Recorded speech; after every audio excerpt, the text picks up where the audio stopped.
This podcast, brought to you by Anchor, is currently non-profit making and is based on the second edition coursebook on international history from 1870 to 1945 for Cambridge International AS Level History.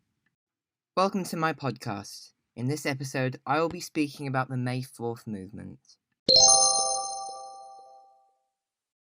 The origins of the May 4th movement lie in the events of the First World War. In 1914, the German-administered peninsula of Shandong was occupied by Japan. During World War I in 1917, China joined the Allies, declaring war on Germany on the condition that Shandong would be returned to them if they won the war. Despite Allied victory in 1918, China was forced to sign the Treaty of Versailles in 1919, which was conjoined with Japan's 21 demands, which included the recognition of Japanese control over the previously German-administered areas of China, including the Shandong province. The European powers had already promised this to Japan as they wished to persuade them to join the war against the Axis powers with Germany.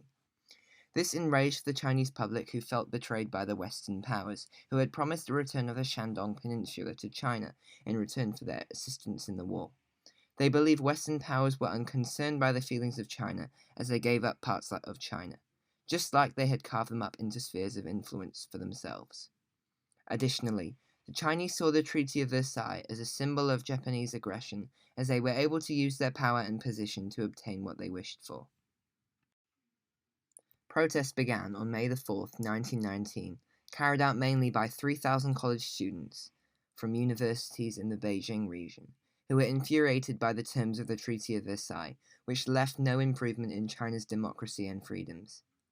As they marched towards the foreign embassies, they handed out flyers about their cause, criticizing the Paris peace conferences. As riots began, at least 32 protesters were arrested by the police.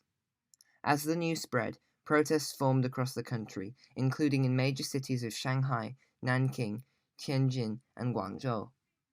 By June, a number of labor strikes were organized with the aim of urging the government to take action and pursue better terms of the Treaty of Versailles. This resulted in a number of shops losing money and closing due to a lack of workers. Additionally, a number of Japanese residents were attacked, while Japanese goods were boycotted and even destroyed by some protesters. It was not until the Washington Conference of 1922 when the situation was solved, as Japan withdrew its territorial claim. The May 4th movement had a significant impact on modern China. Firstly, it marked the introduction of new ideas in Chinese culture and China's road to modernization. There was an increase in newspapers and pamphlets with the main aim of mobilizing the masses. Articles were written by intellectuals who returned to China from Japan after years of study. These people encouraged a Chinese revolution. Additionally, self-expression was widely expressed by new writers and artists, including controversial areas such as sexual freedoms. This is the end of the podcast. Thank you for listening.